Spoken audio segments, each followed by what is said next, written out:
allez bien. On est aujourd'hui le lundi 7 avril et je vous reprends pour une nouvelle semaine. On est en direct dans petit spot pas trop désagréable. Si on m'avait dit que par 9 degrés j'irais prendre mon goûter au soleil, je n'y aurais pas cru. Comme quoi le Canada ça vous change une personne. Le Québec vous fait apprécier le soleil et la douceur. Voilà. Oui, à 8 c'est doux. Nouvelle semaine de printemps, c'est-à-dire qu'on goûte aujourd'hui dehors et puis demain on aura 10 cm de neige. Donc voilà, une nouvelle semaine ici. Que dire de plus? Mercredi, je vais à Montréal pour la journée. Je pense que j'irai me balader un peu rue Sainte-Catherine. Voilà, je verrai comment je me sens parce que je suis pas très en forme. Je pense que j'ai un petit rhume, une petite rhino. Donc je verrai si je me sens la foi d'aller marcher, mais normalement il fait beau, donc ce serait quand même cool d'en profiter. Et pas grand chose de prévu, idem ce week-end. Pour l'instant on n'a rien calé, puisque le temps est tellement incertain que, mis à part une petite course qu'on doit faire à Partie Expert pour l'anniversaire de ma fille, puisqu'il nous manque les sachets pour mettre les petits bonbons. D'ailleurs, en parlant de ça, elle a reçu un carton d'anniversaire, le premier. Nous, on avait déjà fait le nôtre.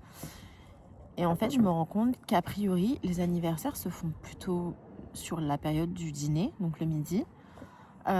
Puisque c'est pas la première fois que je vois passer sur les réseaux sociaux ces horaires-là. Et je me suis dit, oh, c'est parce que c'est des petits. Ma fille est plus grande. Mais non, en fait, c'est le même horaire que ce que j'avais vu.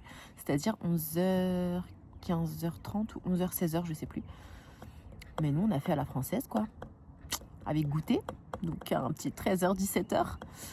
Écoutez, on verra bien si les enfants, ça leur convient. Je pense que oui. À partir du moment où vous leur donnez des gâteaux, des bonbons et qu'on prévoit des activités, ça devrait le faire quand même. Je voulais vous montrer ça. C'est du fromage à tartiner. C'est dans le rayon des... Vous savez, des pâtes à tartiner, etc. C'est un concept. Je voulais partager avec vous mon petit butin. Si j'en avais pas encore parlé ici, c'est vraiment compliqué de trouver des tisanes. Il y a très peu de choix par rapport à la France. Et ça, c'est vraiment un truc, je trouve ça tellement triste. Donc j'en ai pris un peu sur internet. Il y a aussi David's Tea, qui est pas mal, mais que je trouve un peu cher. Vous savez, de la petite tisane, moi j'en bois tous les jours, plusieurs fois par jour. Donc j'ai pas envie forcément de mettre... $10 hors taxe dans 10 sachets de thé. Et là, j'ai trouvé ça chez... comment ça s'appelle? IGA, pardon. Et je trouvais que les goûts avaient l'air sympas. Fraise et mandarine et hibiscus blueberry. Donc... mince. Blueberry. Ah bah j'ai un... Myrtille. Non. Bleuet. Donc je me suis dit que c'était pas mal à essayer. Et surtout le prix, 2,29. Donc franchement, vraiment pas trop cher. Alors ok, il n'y a que 10 sachets. Hein. Mais bon, c'est le meilleur rapport qualité-prix pour l'instant que j'ai. J'espère que ça sera bon. Il me semble pas encore avoir essayé. Donc je vous dirai ça.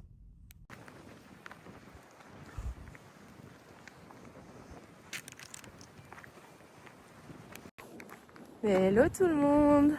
Je vous retrouve. On est le mercredi 9 avril. J'ai les cheveux dans tous les sens, il y a beaucoup de vent. Et même si on pourrait penser que c'est le printemps, hier nous avons eu de la neige. Et beaucoup. Je n'ai pas pu aller marcher, mais ça n'a pas du tout tenu. Voilà, c'est l'avantage d'être bientôt au printemps. Je voulais discuter un petit peu d'un sujet qu'on m'a posé, d'une question qu'on m'a posée, au sujet de pourquoi, parce que je ne sais plus dans quelle vidéo j'ai abordé le loyer qu'on payait, et on m'a demandé pourquoi est-ce qu'on n'achetait pas. C'est vrai qu'on pourrait se dire, écoutez, payer $2500 de loyer, c'est balancer un peu l'argent par les fenêtres. Je suis d'accord avec vous sur le principe. Par contre, nous, ce qu'on voit aussi, c'est qu'on est là que depuis 9 mois et demi, quoi. 9 mois là. Et qu'honnêtement, le marché de l'immobilier ici n'est pas du tout le même qu'en France. Les subtilités de l'immobilier sont aussi différentes. Par exemple, une chaudière, je vous dis n'importe quoi. Enfin, je vous dis pas n'importe quoi, c'est une vraie info, mais c'est un exemple au hasard.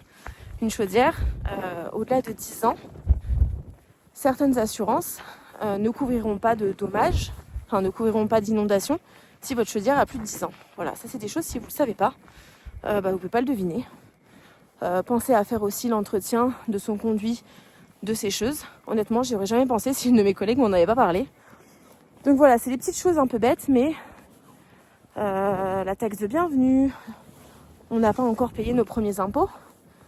Donc on n'a pas encore les montants des RER, je sais pas comment on dit, qu'on est autorisé à investir pour la retraite, etc. Donc je vous avoue qu'il y a beaucoup de paramètres qui font que... Alors attendez, j'ai pas trop envie qu'on voit le nom de l'école. Il y a beaucoup de paramètres qui font qu'on n'a pas... On se voit pas acheter comme ça en l'état actuellement. Mais bien sûr que dans un avenir plus ou moins proche, on aimerait investir ici. Mais on se sent encore un peu trop novice. Voilà, on se dit que déjà passer une année complète, 4 saisons, les impôts, etc., d'être un peu posé au niveau professionnel. Bon, voilà, on se posera peut-être la question à ce moment-là. Et il y a aussi un autre point qui est important pour nous et voilà, qu'il nous faut nous poser des questions, c'est par rapport à nos filles qui, donc ma plus grande dans 3 ans, passera au cégep, sachant que le secteur sur lequel on est extrêmement cher. Et honnêtement, je ne sais pas, pour être tout à fait honnête avec vous, si on est capable d'acheter sur ce secteur-là. Je suis désolée, on est complètement à contre-jour. Donc ouais, je ne sais pas si on sera capable... c'est pas le meilleur des profils, hein, mais bon, ça évite d'avoir le soleil dans la tête. Enfin... Non, je suis désolée, il y avait des gens dans la rue, j'assume pas trop encore de me filmer. Du coup, je disais, le deuxième point, c'est que ma fille, dans 3 ans, va arriver au cégep. Et est-ce qu'on sera en capacité d'acheter dans le secteur sur lequel on est, qui est très très cher, vraiment, par rapport à d'autres secteurs, hein, pas plus éloignés des transports en commun, pas plus éloignés des cégeps. Donc, on se dit, est-ce que ça vaut pas le coup d'attendre un petit peu, déjà que ma deuxième passe au secondaire, voilà, et qu'on ait finalement qu'une enfant à changer de secondaire. Enfin voilà, je vous avoue que c'est par rapport aux écoles, ça nous embête un peu de les changer à tout bout de champ. Oups là, pardon. Parce que c'est quand même pas marrant pour elles ont quand même changé de pays, elles ont trop rien dit, elles ont vraiment été cool. Donc bon, on va pas les faire changer tous les ans non plus. Et toujours à cause de la même chose, c'est qu'on est quasi sûr qu'on n'aura pas les moyens d'acheter sur le secteur sur lequel on est. Peut-être éventuellement la ville à côté, mais notre ville, clairement pas. Bon écoutez, c'est comme ça, c'est pas grave, hein, même si j'en aime beaucoup le secteur. S'il faut qu'on s'éloigne, on s'éloignera. Mais pour l'instant, voilà, c'est pas à l'ordre du jour. Pour toutes ces raisons qui font qu'on sait pas trop ce qu'on fera, où nos filles iront au cégep, etc. Tous les petites choses à connaître sur l'immobilier également. Donc pourquoi pas, on n'est pas contre. Mais pour nous, c'est encore trop tôt. En tout cas, si vous êtes sur le secteur canadien, globalement, c'est pas que le Québec, on a plusieurs de nos contacts qui sont passés par une courtière en hypothèque. Donc vous savez, quand vous achetez une maison, vous avez le courtier IMO qui vous accompagne pour la partie des visites, propositions d'achat, etc. Et vous avez ensuite la partie courtier hypothécaire. Et donc là, pour le coup, je vous recommande vraiment d'aller voir Expat Patrouille sur Instagram. C'est Emeline qui est derrière le compte et qui, depuis plusieurs années, s'occupe de faire des recherches de crédit hypothécaire, notamment pour toutes les personnes qui souhaitent acheter, hein, que vous soyez nouvelle arrivant ou pas. Mais c'est vrai qu'elle a une grosse communauté de Français nouvellement arrivés. Donc n'hésitez pas à aller voir son compte, je vous le mettrai dans la barre d'infos. Elle est hyper sérieuse. C'est vraiment quelqu'un qui est très, très rigoureuse. qui est à l'écoute, qui est vraiment top. Donc je vous la recommande. On n'a que des bons échos. Et clairement, si on doit un jour acheter, on passera par elle. Voilà. Ce qui est cool, c'est qu'elle s'occupe de tout le Canada, puisque c'est pas forcément lié qu'au Québec, même si c'est là pour l'instant qu'elle habite. Et elle a déjà accompagné des immigrants dans d'autres provinces, donc n'hésitez pas. Ça peut être vraiment un bel accompagnement, je pense, pour être serein par rapport à la recherche d'un prêt hypothécaire. Hello tout le monde, j'espère que vous allez bien. Nous sommes le vendredi 11 avril. Je vous reprends, j'ai la tête dans tous les sens. La semaine a été difficile. Entre le fait que j'ai été malade en début de semaine, ça allait un petit peu mieux depuis hier. Et ce matin a été vraiment une matinée hyper compliquée. J'avais rendez-vous avec un client en France qui a des arriérés de paiement. Je ne sais même pas si je vous en ai déjà parlé ici, que j'ai une activité de rédaction qui était en France, que je pense poursuivre ici, mais je préfère fermer, vous savez, tout ce qui est en France avant de me lancer ici. Et malheureusement, il y avait cette histoire de facture non payée qui date d'août de l'année dernière. Nous avons mis en place un échéancier parce que la somme est quand même importante. Voilà, le but c'est de faire un peu d'effort des deux côtés. Et j'ai eu des petits soucis à régler au travail. Et vers 10h, je sais même plus quelle heure, 10h, ouais, vers 10h, ça a sonné à la porte pour un colis. J'espère que je ne vais pas me mettre à pleurer. Et en fait, mes deux chiennes ont donc réagi. Et quand je me suis retournée en fermant la porte pour aller de nouveau vers mon salon, j'ai ma chienne la plus âgée qui a 14 ans qui était en train de faire une crise d'épilepsie, ce qu'elle n'avait jamais fait avant. J'ai beau être infirmière de formation, déjà quand c'est votre famille, je trouve en tout cas moi me concernant, ça me fait perdre mes moyens. Bon bah maintenant que j'ai expérimenté, quand c'est mes animaux, c'est la même chose. Ça m'a complètement paniquée. Donc je l'ai prise contre moi. J'avais peur qu'elle se fasse mal, j'avais peur qu'elle... Je vais me mettre à pleurer. J'avais peur que... Je reviens. En fait, j'avais peur qu'elle meure et qu'elle se sente toute seule. Voilà, bref, j'ai appelé le vétérinaire. La crise a duré moins de 2 minutes et elle s'est vraiment bien remise. Donc on a rendez-vous demain pour faire un petit point. Voilà, elle m'a dit que ça pouvait arriver et que c'était lié à la montée d'adrénaline. Le fait qu'en fait ma chienne dormait, qu'il y ait eu vous savez, la sonnette et qu'en fait elle se soit réveillée d'un coup et levée d'un coup. Elle me dit que les fonctions neurologiques peuvent être un petit peu altérées avec l'âge, sans que ce soit pathologique, hein, et créer des crises d'épilepsie. Donc pour l'instant, écoutez, on est quasiment en fin d'après-midi maintenant. Elle est bien, elle s'est relevée, elle a râlé, voilà, elle est redevenue elle-même. Mais bon, il faut quand même qu'on aille voir si il y a quelque chose, si on peut au moins lui donner, enfin, s'il y a besoin de lui donner un traitement, parce que peut-être qu'il n'y a pas besoin. En tout cas, l'essentiel, c'est qu'elle soit bien et que ça ne lui arrive pas de nouveau, puisqu'elle a vraiment eu tous les symptômes comme un humain, c'est-à-dire la perte d'urine, les yeux révulsés, enfin, elle n'était plus là, quoi. Donc voilà. Bref, ensuite, après avoir appelé le vétérinaire, il a fallu nettoyer parce que elle a uriné là où elle était. Moi, je l'ai prise dans mes bras, donc j'en avais sur moi.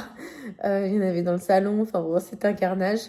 Mais bon, à partir du moment où elle était bien, j'ai pu aller me changer, nettoyer quand même rapidement mon séjour. Dans tout ça, j'ai quand même prévenu mes collègues qu'il y avait quelque chose qui n'allait pas. Et puis après, j'ai repris mon travail. Enfin, autant vous dire que la semaine me paraît interminable. J'ai qu'une hâte, c'est d'être en week-end, d'aller marcher. Vous allez dire, elle est casse-pied avec sa marche. Je vous assure qu'en étant en télétravail à 100%, je pense que pour mon équilibre, la marche est vraiment indispensable. Je suis désolée, je regarde sur le côté parce que j'avais l'impression qu'il y avait quelqu'un qui venait au niveau de notre extérieur. Mais non, ça doit être un arbre qui bouge dans mon champ de vision. Et voilà, la marche, ça permet quand même de garder une activité. C'est mon moment où je suis toute seule, personne ne me parle. Mais non pas que J'ai pas envie que mes filles me parlent, mais voilà, c'est vrai que d'être sollicitée, d'avoir le bruit de la maison, des filles qui se disputent, bah, des enfants quoi, même si maintenant elles sont quasiment ados. Bon, bah ce petit moment il est quand même appréciable. J'ai hâte d'y être. Pourtant, je sais pas si vous voyez le temps. Sans commentaire. C'est le reflet de cette journée. Bon, je vous fais un petit point. Elle s'est installée juste à côté de moi. Et vous voyez, elle a l'air d'aller plutôt bien.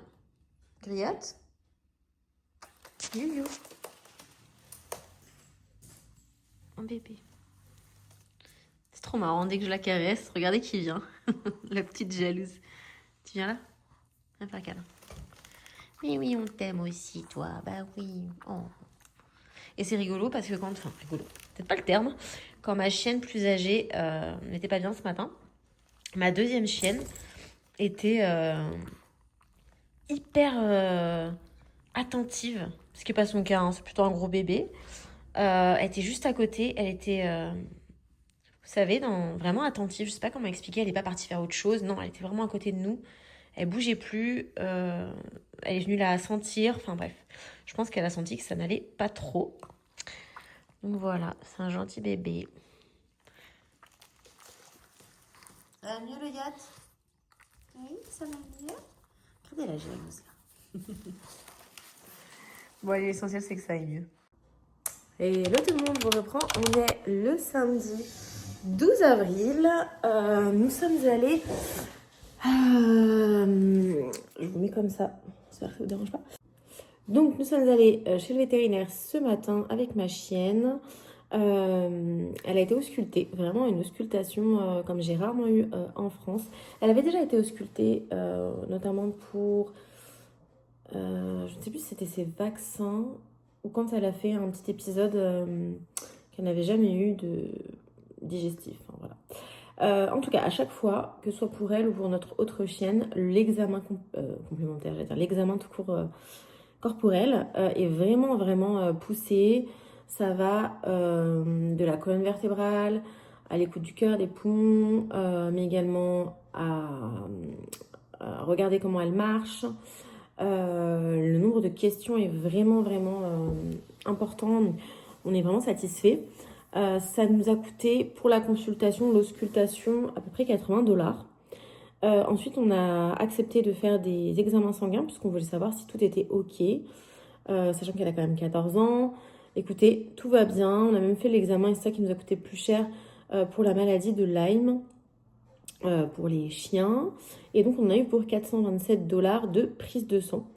Voilà. Bon, c'est comme ça, c'est pas donné, mais quand on ramène finalement en euros, je sais qu'il faut pas le faire, mais ça permet de donner quand même un bon exemple. La prise de sang revenait à 280 €, je crois. Et un examen à environ 50-60 €. Donc je trouve que c'est vraiment correct là, c'est 350 €, sachant qu'on a fait des examens. Et donc nous sommes repartis avec un petit traitement pendant une semaine en préventif. Et à savoir que si une nouvelle crise se reproduit dans les 6 prochains mois, il faudra traiter. Voilà. Ah oui, et donc dans notre total de 527 $, il y a à peu près 20 $ de traitement. Voilà. Le temps n'est pas terrible.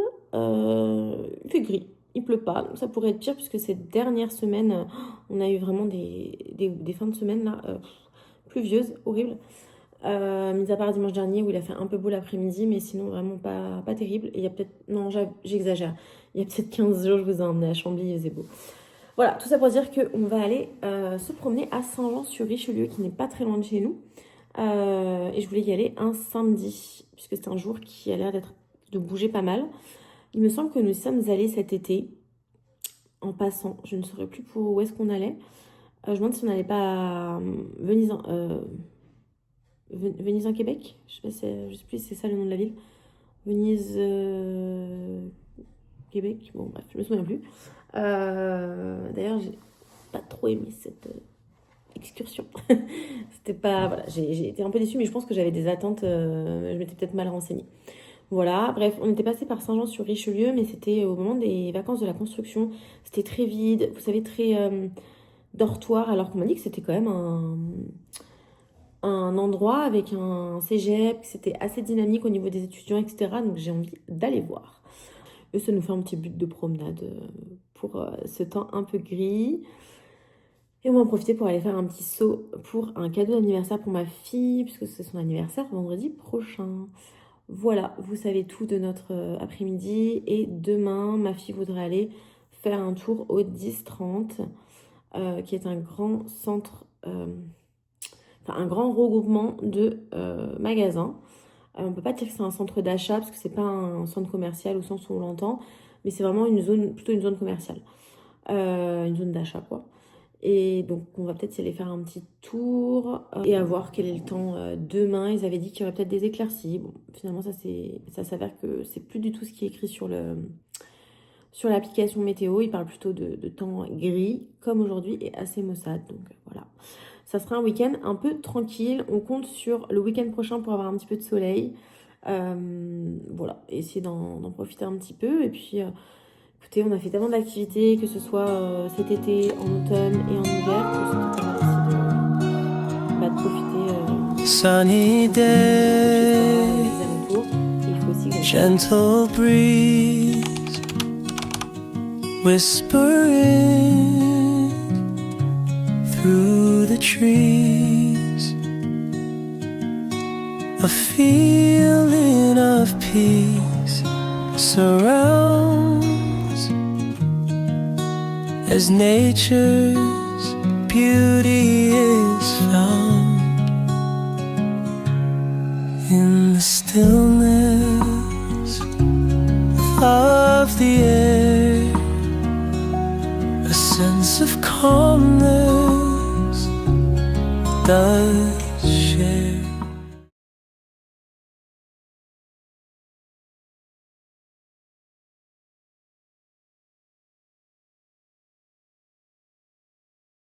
Bien, on est le dimanche 12 ou 13. Le 13, c'est pour ça, le 13 avril. On a été se promener cet après-midi, profiter du soleil au parc de la Cité à Longueuil. C'était vraiment très agréable, on a bien profité du soleil.